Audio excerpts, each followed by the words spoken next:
Well, back again in the shop, and I've been working on this fiddle, and we're making a little progress on the, see if the top here. I have almost got it down to where I want it, and I'm still, then you know, I got to smooth it out and everything, and put the purfling in, but that's coming along pretty good.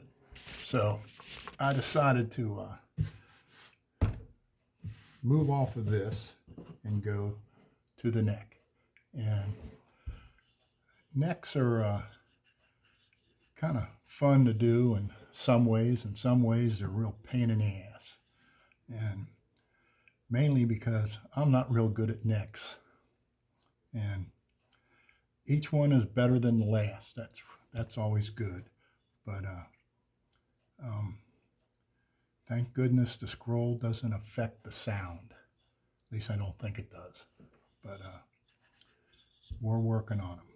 And how I do my scrolls, I start off with I cut a piece of maple out, and I drill the holes, and I lay out my scroll, and then I take a saw and I basically cut little wedges around, and there's lines you have to follow, and then I pop the wedges out with my chisel, or saw them out with the chisel sometimes, and you go all the way around the scroll, and you end up with a scroll.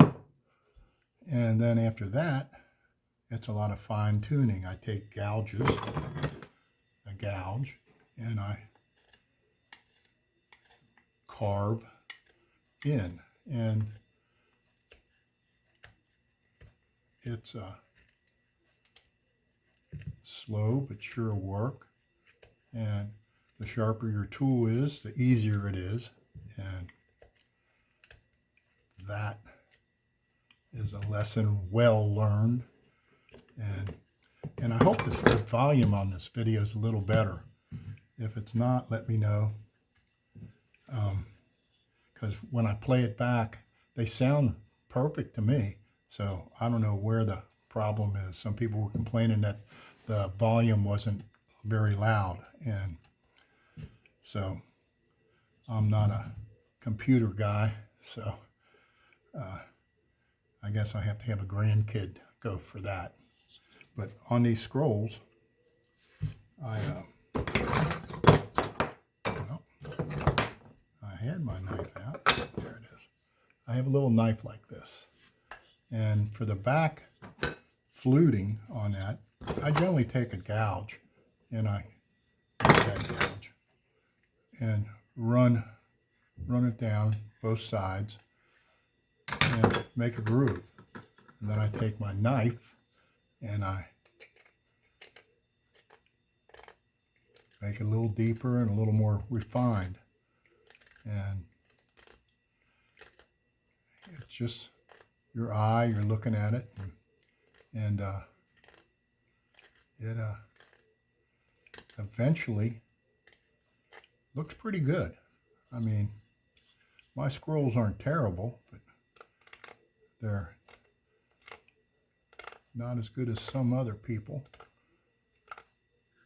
And some people use them, they buy their scrolls and their machine scrolls, and they don't even bother making scrolls. But I figure if you're going to make a violin, make the whole damn violin. That's how I feel.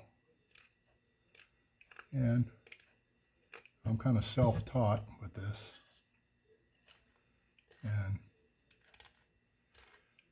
one of these years, maybe I'll save up a little money and go to a violin school and learn how to properly make a scroll. That would always be if they had a workshop that was over a weekend or something, that'd be really kind of nice. Because I'm sure there's an easier way of doing this. But it's still fun and keeps me busy. So that is about all I got. top is coming along, the back is finished, the sides are finished, the inside is finished. So once I have the scroll where I want it, I'll glue on the ebony that I have here for the fingerboard and get that all lined up. And then I can start shaping the neck, get that down and where I want it. And then the heel, and that's always kind of interesting. And then I guess actually I'll glue the top on, and then I'll cut a groove in here. It's like a dovetail. And put the neck in. And then we'll start worrying about the finish. So that is all I got for this one. So I'll talk to you all later, and hopefully the sound is better. Bye.